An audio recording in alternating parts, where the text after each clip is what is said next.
Hello everyone. स्वागत है आपका आज की एक और नए वीडियो में।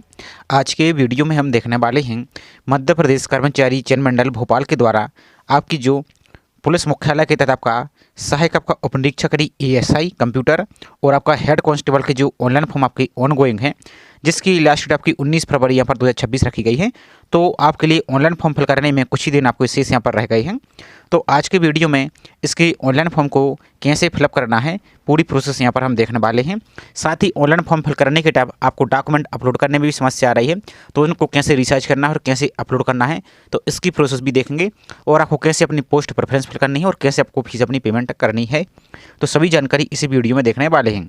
बाकी इसके पहले जिस भी अभ्यर्थी ने यदि फॉर्म को फिल कर दिया है और फॉर्म में यदि कोई किसी प्रकार कोई आपको संशोधन करना है, तो संशोधन की लिंक भी आपकी ओपन हो चुकी है, जो कि 24 फरवरी तक अपनी फॉर्म को आप सुधार सकते हैं। तो चलिए देखते हैं आज की पूरी प्रोसेस को। साथ ही चैनल पर आप यदि पहली बार विजिट कर रहे हैं तो चैनल को सब्सक्राइब करके जरूर रखिए, और वीडियो को लाइक नहीं किया तो वीडियो को लाइक कीजिए, ताकि इसी प्रकार की आपको अपडेट टाइम टाइम पर मिल सके। तो अब आपको ऑनलाइन फॉर्म फिल करने के लिए आपको अपने ब्राउजर में टाइप करना है MPESB और सर्च पर आपको क्लिक कर देना है। आपको जो पहली लिंक दिख रही esbmp.gov.in, इस पर क्लिक कर देना है। इंग्लिश पर आपको क्लिक कर देना है। इसके बाद आपको किसी प्रकार कोई आपको समस्या आती है तो ESB के जो हेल्पलाइन नंबर है, इन पर आप कांटेक्ट कर सकते हैं। इसके बाद आपको अप्लाई करने के लिए जो ऑनलाइन फॉर्म का ऑप्शन दिया गया है, इस पर आपको क्लिक कर देना है। क्लिक करने के बाद आपका इस प्रकार का पेज दिखेगा, आपको नीचे की ओर स्क्रॉल करते चले जाना है। अब यहाँ पर देखिए, सबसे पहले इसका जो नोटिफिकेशन है, इसको डाउनलोड करने के लिए जो PDF का ऑप्शन आपको दिख रहा है, इस PDF पर क्लिक करेंगे तो नोटिफिकेशन आपका डाउनलोड हो जाएगा। उसको अच्छी तरीके से पढ़ लीजिए। अप्लाई करने के लिए जो साइड में यहाँ पर लिंक दी गई, इस लिंक पर आपको क्लिक कर देना है। इस पर क्लिक कीजिए। क्लिक करने के बाद आपको जो चेकबॉक्स दिया गया है, इसको आपको टर्म एंड कंडीशन को एक्सेप्ट कीजिए। इसको एक्सेप्ट कीजिए और आगे बढ़ाए पर क्लिक कर दीजिए। इसके बाद आपको यहाँ पर आपका जो प्रोफाइल पंजीयन नंबर है, वो प्रोफाइल नंबर यहाँ पर फिल कीजिए। आपकी डेट ऑफ बर्थ को फिल कीजिए। इसके बाद आपको जो कैप्चा दिया गया है, इस कैप्चा को यहाँ पर फिल कीजिए और सत्यापित कर आगे बढ़ाए पर क्लिक कर दीजिए। इसके बाद आप जैसे ही नेक्स्ट पर क्लिक करते हैं तो आपकी पूरी प्रोफाइल की जानकारी शो हो जाएगी। आपको सबसे नीचे की ओर चले जाना है। यहाँ पर आपको जो आगे बढ़ाई का ऑप्शन दिया गया है, इस पर आपको क्लिक कर देना है। लेकिन यदि किसी प्रकार कोई मिस्टेक है, आप कोई जानकारी को सुधारना चाहते हैं, तो एडिट प्रोफाइल रजिस्ट्रेशन पर आपको क्लिक करके इसको अपनी प्रोफाइल को सुधार लीजिए। और प्रोफाइल को कैसे आपको सुधारना है, तो चैनल पर ऑलरेडी वीडियो अपलोड है, लिंक आपको डिस्क्रिप्शन में मिल जाएगी, तो उसको देखकर अपनी सभी डिटेल्स को आप सुधार सकते हैं। इसके बाद आपका सब कुछ सही है तो आगे बढ़ाई पर क्लिक आपको कर देना है। अब आपका फॉर्म यहाँ से ओपन हो जाएगा। आपको पॉइंट नंबर 31 पर आना है। यदि आप भूतपूर्व सैनिक हैं तो इस पर टिक कीजिए, और यदि बिना वर्ग हैं, इनमें से कुछ नहीं, तो बिना वर्ग पर आपको टिक कर देना है। इसके बाद नेक्स्ट है, यदि आप मध्य प्रदेश के मूलवासी हैं तो आपका जो गृह जिला यानी होम डिस्ट्रिक्ट है, उसको आपको सेलेक्ट करना होगा। तो इस प्रकार से अपने जिले को आप सेलेक्ट करेंगे।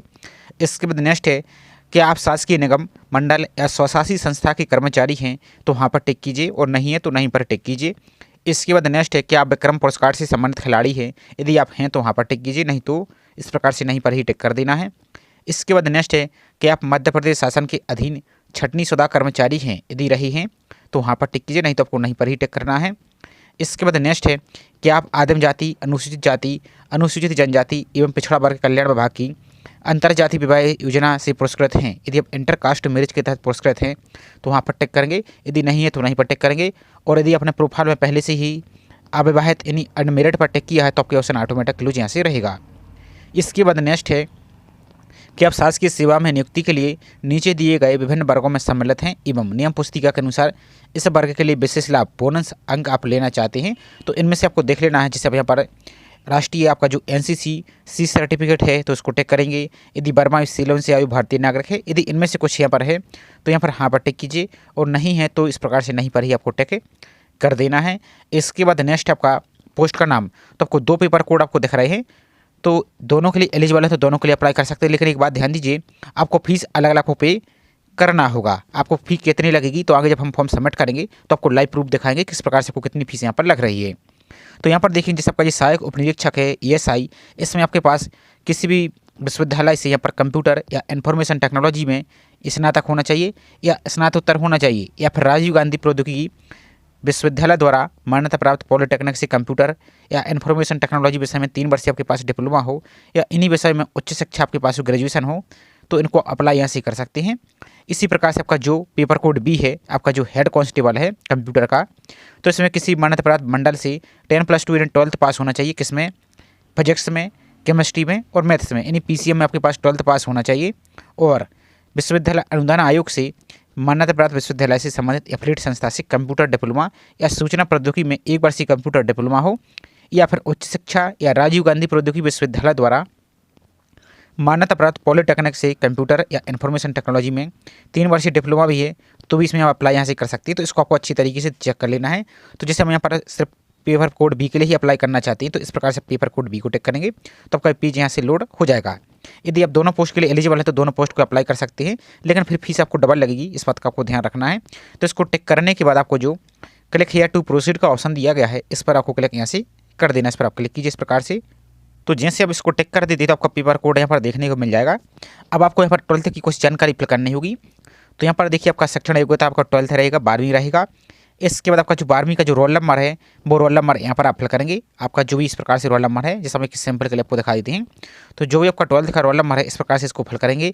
इसके बाद नेक्स्ट आपको उत्तीर्ण परीक्षा का वर्ष, आपने 12वीं के इस वर्ष पास किया है तो वो यहाँ पर आप इसको फिल कर देंगे। इस प्रकार से आप फिल कीजिए, इस प्रकार से इसको फिल कीजिए। इसके बाद अपना बोर्ड का नाम फिल करेंगे। जैसे आप एमपी बोर्ड हैं तो इस प्रकार से आप एमपी बोर्ड भोपाल, इस प्रकार से आप फिल कर सकते हैं। इसके बाद नेक्स्ट आपको नीचे को चले आना है। अब नेक्स्ट है पॉइंट नंबर 42, आवेदक यह सुनिश्चित कर ले कि नियम पुस्तिका के अध्याय 1 के बिंदु 11 के अनुसार दी गई न्यूनतम सुरक्षा अर्हता पर जो शारीरिक अर्हता यानी फिजिकल स्टैंडर्ड है वो आप रखते हैं, तो यहाँ पर टिक करना है। इसके बाद नेक्स्ट पॉइंट नंबर 43 कि आप आवेदक समूह पद के लिए न्यूनतम शिक्षण अर्हता रखते हैं, तो इस पर भी यहाँ पर ही टिक करना है। इसके बाद नेक्स्ट आपका पॉइंट नंबर 45, तो आपको यहाँ पर 11 एग्जाम सेंटर दिए गए हैं, तो आपको अपनी सुविधा के अनुसार एक एक करके यहाँ पर सभी एग्जाम सेंटर को इस प्रकार से आपको सेलेक्ट कर लेना है। जो भी आपको नियरेस्ट एग्जाम सेंटर है इस प्रकार से आप इसको सेलेक्ट करेंगे। अपना 4th एग्जाम सेंटर, इस प्रकार से अपना exam centre, 5th exam centre, इसके बाद अपना 6th एग्जाम सेंटर, इसी प्रकार से आपको सभी एग्जाम सेंटर को सिलेक्ट आपको कर लेना है। ये सब कुछ आपको फिल करने के बाद आपको जो आगे बढ़ाने का ऑप्शन दिया गया है इस पर आपको क्लिक कर देना है। लेकिन क्लिक करने से पहले एक बार अपनी सभी जानकारी को अच्छी तरीके से चेक कर लीजिए। चेक करने के बाद आपको आगे बढ़ाई पर क्लिक यहाँ से कर देना है। तो इसके बाद आपका इस प्रकार का पेज देखिएगा। सबसे ऊपर की ओर ही देखिए आपको एक आवेदन क्रमांक आपका जनरेट हो गया है, तो इसका पहले आप स्क्रीनशॉट ले लीजिए या इसको नोट कर लीजिए। यदि बाई चांस आप इसको बैक आ जाती किसी कारण से तो आप इसी एप्लीकेशन नंबर को फिल करके आप दोबारा से फॉर्म को आगे से कंटिन्यू कर सकते हैं। तो इसलिए इसको नोट करना या स्क्रीनशॉट लेना बहुत जरूरी है, तो इसको नोट कर लीजिए और उसके बाद आपको नीचे की ओर चले जाना है। तो इसके बाद अब आपको अपने डॉक्यूमेंट अपलोड करने होंगे। तो आपका जो निवास प्रमाण पत्र है, गृह संबंधी आपका दस्तावेज, तो आपको अपना निवास प्रमाण पत्र अपलोड करना है। यहाँ पर आपको 12वीं परीक्षा की मार्कशीट अपलोड करनी है और यहाँ पर आपका जो कंप्यूटर का डिप्लोमा है यहाँ पर उसको अपलोड करना है आपको। तो उनको कैसे अपलोड करेंगे तो इसका आपको डायमेंशन हम आपको दिखा देते हैं। बहुत से अभ्यर्थियों को इसको डाउनलोड अपलोड करने में भी समस्या आ रही है। तो इसकी विड्थ है और हाइट दी गई है यहाँ पर देखिए 700 से लेकर 800 तक इसकी होनी चाहिए और इसकी हाइट 950 होनी चाहिए। चलिए आपको एक टूल का यूज करके आपको दिखा देते हैं किस प्रकार से इसको आप रिसाइज करेंगे। इसके लिए हम एक टूल यूज कर रहे हैं imresizer.com। अब बहुत सारी मार्केट में टूल हैं, तो किसी को टूल को भी यूज कर सकते हैं। तो जैसे इस टूल पर भी अब आते हैं तो इस प्रकार से इसकी होम पेज पर आएंगे तो आपको जो क्लिक हेयर का ऑप्शन दिख रहा है यहाँ पर एक आपको free image resizer click here, इस पर आप क्लिक करेंगे। इस प्रकार से क्लिक करने के बाद आपको नीचे को आना, तो अब आपके जो भी डॉक्यूमेंट है उसको यहाँ पर अपनी गैलरी से ब्राउज करके इसको आप अपलोड यहाँ से कर लेंगे। चलिए कोई सैंपल के कोई भी यहाँ पर एक हम इमेज आपको अपलोड करके दिखा देते हैं। तो जैसा कि सैंपल के लिए हमने इस सिग्नेचर को अपलोड कर दिया, लेकिन आप इसी प्रकार से अपना डॉक्यूमेंट को अपलोड करेंगे यहाँ पर। इसके बाद आप नीचे को आएंगे तो यहाँ पर आपको ऑप्शन दिख रहा है। तो यहाँ पर यदि कोई और फॉर्मेट है तो यहाँ पर जेपीजी सेलेक्ट कर लीजिए। अब यहाँ पर आपको विड्थ और हाइट क्या फिल करनी है आपको हम दिखा देते हैं। तो यहाँ पर आपको विड्थ में यहाँ पर आप 800 पिक्सल कर सकते हैं, इस प्रकार से 800 पिक्सल कीजिए। हाइट में आपको 950 यहाँ पर कर देना है और यहाँ पर जो साइज़ दी गई है यहाँ पर और नीचे को आएंगे तो यहाँ पर आपको साइज़ दी गई है, तो इसमें आपको 150 के भी से ज़्यादा नहीं होनी चाहिए यहाँ पर आपका जो डॉक्यूमेंट है, और आपका ब्लर भी नहीं होना चाहिए। तो इसमें आप इस प्रकार से लगभग 140 KB के आसपास कर दीजिए तो आपका डॉक्यूमेंट भी अच्छे से दिखेगा और आपका ब्लर भी नहीं होगा। इसके ऊपर की ओर आएंगे तो यहाँ पर आएंगे जो आपको डाउनलोड का ऑप्शन दिया गया है, इसे डाउनलोड पर क्लिक करेंगे तो आपका इस प्रकार से आपका जो डॉक्यूमेंट है वो यहाँ से रिसाइज हो जाएगा। थोड़ा आपको वेट करना है, इस प्रकार से आपकी प्रोसेसिंग चल रही है। तो यहाँ पर आपको जो डाउनलोड इमेज का ऑप्शन दिख रहा है, इस डाउनलोड इमेज पर क्लिक करेंगे तो आपका इस प्रकार से आपका डाउनलोड यहाँ पर डॉक्यूमेंट हो जाएगा। इसके बाद आप चाहें तो इसको डिलीट भी कर सकते हैं। डिलीट ऑल इमेज पर क्लिक करके इसको डिलीट कन्फर्म पर क्लिक कर दीजिए तो आपका ये यहाँ से डिलीट आपका हो जाएगा। तो इसी प्रकार से सभी डॉक्यूमेंट को आप यहाँ पर रिसाइज कर सकते हैं। और यहाँ पर आपको अपनी जो गैलरी है जो कि इमेज आपने रिसार्च की है ब्राउज करके यहाँ पर सेलेक्ट कीजिए और अपलोड पर क्लिक कर दीजिए तो आपका डॉक्यूमेंट यहाँ से अपलोड हो जाएगा। इसी प्रकार से आपकी 12th की मार्कशीट का सेम आपको डायमेंशन रखना है, तो ब्राउज पर क्लिक करके अपलोड पर क्लिक कीजिए तो आपका 12th की मार्कशीट अपलोड हो जाएगी। इसी प्रकार से अपना कंप्यूटर को जो मार्कशीट है या डिप्लोमा सर्टिफिकेट है उसको यहाँ पर ब्राउज करके यहाँ पर अपलोड पर क्लिक कीजिए, तब का सर्टिफिकेट अपलोड यहाँ से हो जाएगा। इसके बाद कुछ समय डिटेल पर क्लिक यहाँ से कर देना है। तो जैसे इन सभी को आप अपलोड कर लेते हैं तो इस प्रकार का आपको शो हो जाएगा। सभी पर एक एक बार क्लिक करके चेक कर लीजिए कि आपका डॉक्यूमेंट सही से अपलोड हुआ है। ऐसा तो नहीं कि कुछ और आपका गलत अपलोड हो गया। यदि ऐसा हो जाता है तो बाद में आपका फॉर्म रिजेक्ट होने की सबसे ज़्यादा समस्या रहती है, तो इनको चेक कर लीजिए। इसके बाद आपको सबमिट डिटेल पर क्लिक आपको कर देना है। तो इसके बाद आपका फॉर्म सबमिट हो जाएगा। इस प्रकार का आपको शो होने लगेगा, भुगतान नहीं है। आपको नीचे को स्क्रॉल करते यहाँ पर चले जाना। अब यहाँ पर आपको लेकिन फीस दिखेगी, आपको दिखा देते हैं। पहले हम यहाँ पर नीचे को आएंगे तो आपके जो भी आपके डॉक्यूमेंट है सभी पर क्लिक करके एक बार चेक भी कर सकते हैं। और आपको नीचे को चले जाना तो यहाँ पर आपको दो ऑप्शन दिख रहा है, एक आपको प्रिंट का दिख रहा है, एक आपको प्रोसीड टू पेमेंट का दिख रहा है। लेकिन अभी इस पर क्लिक नहीं होगा, पहले आपको जो प्रिंट का ऑप्शन है इस पर क्लिक करना जरूरी है। इस पर क्लिक करके अपने फॉर्म को प्रिंट ले लीजिए। यदि प्रिंट नहीं होता आपको एरर आता है, आपको हम दिखा देते हैं। प्रिंट लेने की इस प्रकार का एरर आ जाता है, कोई भी समस्या नहीं है, आपको एक बार बैक आ जाइए आप। अब यहाँ पर देखेंगे आपको तो जो प्रोसीड टू पेमेंट का ऑप्शन है आपका ओपन हो गया है। तो इस पर क्लिक करके आप अपनी फीस को यहाँ से पेमेंट कर सकती है। तो इस पर आप क्लिक कीजिए। तो फीस पेमेंट करने से पहले आपको हम दिखा देते हैं किस प्रकार की यहाँ पर फीस आपको लग रही है और नोटिफिकेशन में क्या लिखा है।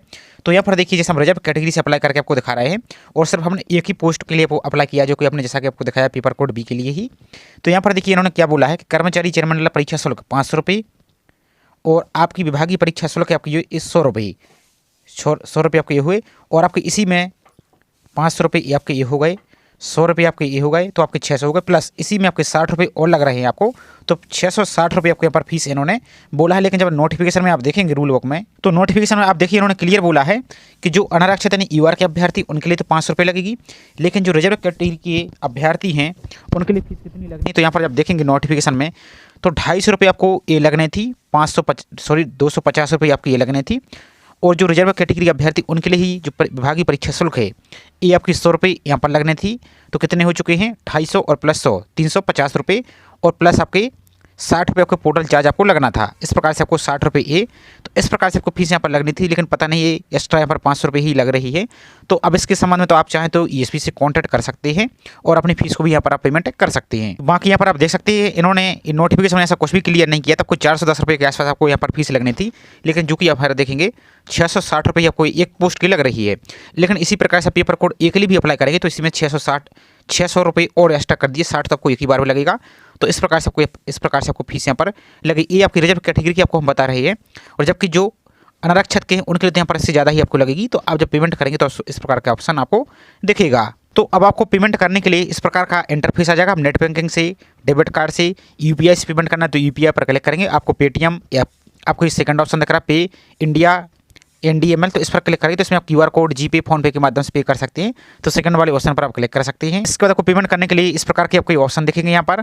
तो आपको जो नेट बैंकिंग या QR कोड आपको दिख रहा है UPI, इस पर आप क्लिक करके आपको अपनी फीस को यहाँ से आप पेमेंट कर सकते हैं। और पेमेंट करने के बाद आपको अपना फॉर्म का प्रिंट आउट जरूर ले लेना है। अब जैसे आप अपनी फीस को पेमेंट कर देते हैं तो आपका जो रजिस्टर्ड मोबाइल नंबर है और रजिस्टर्ड ईमेल आईडी, इन दोनों पर भी मैसेज का आपका कंफर्मेशन भेजा जाता है कि आपका पेमेंट यहाँ पर हो गया है, और एक आपको एप्लीकेशन नंबर भी सेंड किया जाता है। लेकिन अब दूसरी बात, आपने फीस को पेमेंट कर दिया है, लेकिन एक बार अपने फॉर्म को दोबारा से रीप्रिंट करके जरूर चेक कीजिए कि कहीं किसी कारण से आपका फॉर्म रिजेक्ट तो नहीं है, आपकी पेमेंट हुई है, या किसी कारण से सर्वर इशू के कारण आपकी पेंडिंग तो नहीं चली गई। तो उसके लिए चेक करने के लिए आप दोबारा से होम पेज पर आएंगे ESP के।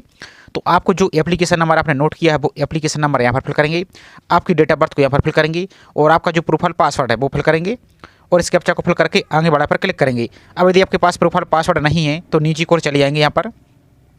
यहाँ पर आपको एक ऑप्शन दिखा रहा है फॉरगेट प्रोफाइल पासवर्ड, इस पर आप यहाँ से क्लिक करेंगे, इस वाली लिंक पर क्लिक कीजिए। तो आपका जो प्रोफाइल पंजीयन नंबर है वो यहाँ पर आपको फिल करना होगा। आपको हम दिखा देते हैं। तो आपका जो प्रोफाइल पंजीयन नंबर है वो यहाँ पर आप फिल करेंगे, आपका जो रजिस्टर्ड मोबाइल नंबर है वो फिल करेंगे, इस कैप्चा को यहाँ पर फिल करेंगे और सबमिट पर क्लिक करेंगे। तो आपका जो मोबाइल नंबर उस पर एक मैसेज आएगा, उसमें आपको पासवर्ड लिखा रहेगा। तो वही पासवर्ड आपको इस वाले ऑप्शन में फिल करना है और लॉगिन पर आपको क्लिक करना है। अब जैसे लॉगिन पर क्लिक कर देते हैं तो आपका इस प्रकार से फॉर्म आपका ओपन हो जाएगा। यदि आपका पेमेंट हो गया है तो भुगतान है दिख रहा होगा, आपको यहाँ पर एक QR कोड दिखेगा, ट्रांजेक्शन ID दिखेगी, ट्रांजेक्शन नंबर दिखेगा, डेट दिखेगी। और यदि आपका पेमेंट आपका कर दिया लेकिन पेमेंट नहीं हुआ है, भुगतान नहीं है, इस प्रकार का ही दिखेगा, और इसका मतलब आपका ट्रांजेक्शन फेल हो गया है। तो आप इसके लिए क्या करेंगे, यहाँ पर नीचे को आएंगे तो यहाँ पर देखिए आपको हेल्पलाइन नंबर दिए गए MP ऑनलाइन के। तो इन पर यहाँ पर आप कॉल करके आपकी जो एप्लीकेशन नंबर और अन्य सभी जानकारी को उनको शेयर कीजिए, तो वो आपके यहाँ पर हेल्प जरूर कर देंगे। इसके बाद यदि फॉर्म आप सबमिट कर दिया है और इस कारण से यदि दिख रहा है कि आवेदन निरस्त है, तो इसका मतलब आपका फॉर्म रिजेक्ट हो गया है, आपको कोई डॉक्यूमेंट या आपकी कोई पर्सनल जानकारी उसमें कोई मिस्टेक कर दी होगी, इस कारण से इन्होंने रिजेक्ट कर दिया। और खासकर आपका जो हैंड रिटन टेस्ट है इसमें आपको ना तो ऊपर की लाइन, नीचे की लाइन, आगे पीछे की कहीं की भी कटनी नहीं चाहिए और आपकी फ़ोटो, सिग्नेचर और आपके डॉक्यूमेंट सही से ही अपलोड होने चाहिए। तो इस प्रकार से चेक कर सकते हैं। और बाकी यदि आपने फॉर्म फिल कर दिया, फीस पेमेंट कर दी है और आपको एप्लीकेशन नंबर आप नोट नहीं कर पाए हैं तो वो कैसे प्राप्त करेंगे। तो यहाँ पर देखिए आपको एक ऑप्शन और आपको दिख रहा है, प्रोफाइल संख्या से आवेदन संख्या खोजने के लिए क्लिक करें। तो इस वाली लिंक पर आपको क्लिक कर देना है। इस लिंक पर आप क्लिक कीजिए सिंपल सा। क्लिक करने के बाद आपका जो प्रोफाइल पंजीयन नंबर है वो यहाँ पर फिल करेंगे। आपका डेट ऑफ बर्थ फिल कीजिए, यहाँ पर प्रोफाइल पासवर्ड फिल कीजिए, इस कैप्चा को फिल कीजिए यहाँ पर और आगे बढ़ा पर क्लिक करेंगे तो आपने जितने फॉर्म फिल किए सभी की एप्लीकेशन नंबर हो जाएंगे। उसमें से आपका जो ESI कंप्यूटर वाला है इसका आप नोट करके रख लीजिए और अपने फॉर्म का प्रिंट आउट जरूर ले लीजिए। तो छोटी सी इन्फॉर्मेशन थी, आई होप जानकारी आपको पसंद आई होगी। जानकारी पसंद आई हो तो वीडियो को लाइक कीजिए और चैनल को अभी तक सब्सक्राइब नहीं किया है तो चैनल को सब्सक्राइब करके जरूर रखें और प्लीज़ आप सभी ज़्यादा से ज़्यादा चैनल को सपोर्ट कीजिए। तो चलिए मिलते हैं इसी तरीके से एक और नई जानकारी के साथ। जय हिंद।